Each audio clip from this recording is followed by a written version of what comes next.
All right, we're flying through this. We don't have too much content to cover today. So we're just going to talk a little bit about the cytoskeleton, extracellular matrix, and then at the end, really quickly, we're just going to review some of the highest yield organelles that you would find pertaining to eukaryotic cells. Okay, so one of the three filaments that we're going to talk about are microtubules. The other two are microfilaments and intermediate filaments. So microtubules are the largest structures in the cytoskeleton. All three of these filaments are part of the cytoskeleton. Microtubules are the largest. They're hollow protein tubes made of smaller polymerized proteins known as alpha tubulin and beta tubulin. So if you look at this picture, you could see this microtubule is hollow. Alpha and beta tubulin will dimerize and then take on this sort of helical structure. And that's basically how microtubules polymerize. And that's how microtubules grow. Right, so if you see the third bullet point, since microtubules are constantly polymerizing and depolymerizing, they are said to be in a state of dynamic equilibrium. So that is constitutive, it's constant. They are constantly polymerizing, adding these dimers, these tubulin dimers, and they're also constantly depolymerizing and taking off of the tubulin dimers. And we can adjust these rates to either grow the microtubule, degrade the microtubule, or keep it at the same length. And that's why it's called dynamic equilibrium, because it's never stopping. We're always polymerizing and always dimerizing, but we can control those two rates and adjust the size of our microtubule. And that's basically how centrioles use microtubules during mitosis, which is bullet point 4. In animal cells, microtubules radiate outward from a central cell structure known as the centrosome. So you're probably familiar. During metaphase, the chromosomes are going to line up in the middle of the cell. We have those two centrioles that go to the opposite ends of the cell, and they use microtubules. The microtubules extend out, grab onto the middle of the chromosomes, and they drag them to the opposite sides of the cell in anaphase. So microtubules are proteins that structure cilia and flagella, so it has to do a lot with movement. They play a huge role in cell division, like I just said. The microtubules form the mitotic spindle, and they separate sister chromatids, and they can also separate homologous pairs during meiosis. Microtubules may also aid the transport of cellular structure by acting as a path, which I thought was super interesting as well. So there are obviously complex networks of microtubules throughout your entire cytoskeleton. So there are a lot of proteins that can take advantage of these and sort of use them as a highway. So if you look at the bottom left, this is a motor protein, or it's also known as a kinesin. And you could see it's carrying something along this microtubule. So it's actually using the microtubule to transport certain proteins throughout the cell. So it's very complex. There are a lot of different structures and a lot of different substances in the cell that can use these filaments to their advantage. So next up, we have microfilaments, and these are filaments that are also created by the polymerization of actin, and they are designed to bear a lot of tension.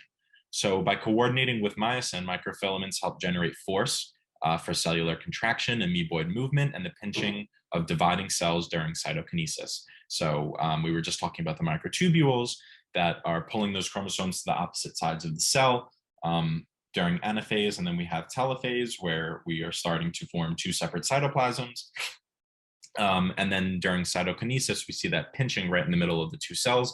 Microfilaments will aid that pinching, and in other cells, they allow for contraction and amoeboid movement, which is just very basic forms of movement. And you can look right over here if you want to see a micrograph of an actual microfilament. I'm sorry, of an actual cell. You can see the green are the microfilaments. So they seem tense. They're very, very structured. So G-Actin versus F-Actin. So the main component of microfilaments is actin. I'm sure you've heard of that protein before. When we talk about muscles and action potentials, we often talk about actin and myosin in your muscle cells.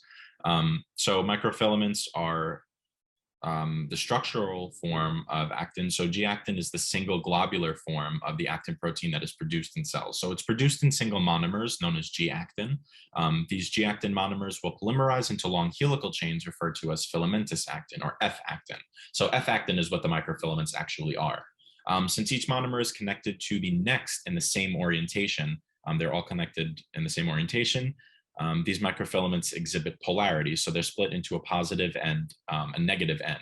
So the positive end polymerizes and depolymerizes faster than the negative end. Not super important, but just something to keep in mind. I just wanted to throw that on there so that you're familiar with all different types of microfilament behavior. But the super important part of this slide is to know that microfilaments can come in two different forms. G-Actin polymerizes into F-Actin, long helical chains known as F-Actin, and then those are the building blocks for microfilaments. And then the third type we're talking about are intermediate filaments. So these are present in mammal cells, but not all eukaryotes. Intermediate filaments shape the cell and prevent fracturing under tension. So these are really strong. They hold a lot of tension. Intermediate filament production begins with the folding of proteins into alpha helices, followed by polymerization into a thick, sturdy filament. So we're not starting with monomers. We're not really starting with monomers polymerizing into long strands.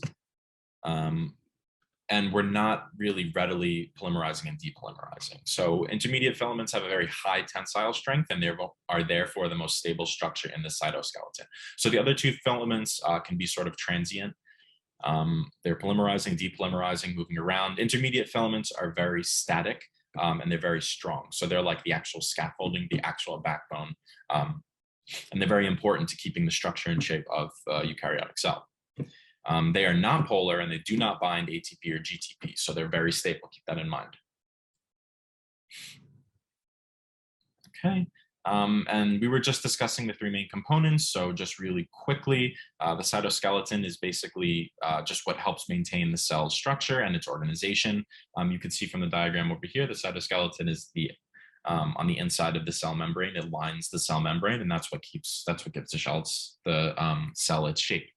So the cytoskeleton can also help the cell with movement and cell division, depending on what type of cell it is. And the main components of the cytoskeleton are the three filaments that we just learned about. Okay, review question number 2. So which filaments below are prone to polymerizing and depolymerizing easily? Take a minute, read everything over, choose your answer, and when you are done, I will go over. Okay, which filaments below are prone to polymerizing and depolymerizing easily? We have microtubules, microfilaments, or intermediate filaments. So the correct answer is D, microtubules and microfilaments. Remember, microtubules polymerize and microfilaments also polymerize from monomers. Intermediate filaments don't. They start with that protein that's folded into alpha helices, and then they polymerize initially into these big intermediate filaments, but they're not prone to polymerizing and depolymerizing. They're very stable structures. Microfilaments and microtubules, however, do. They do both polymerize and depolymerize. So the correct answer here would be 1 and 2. That would be D.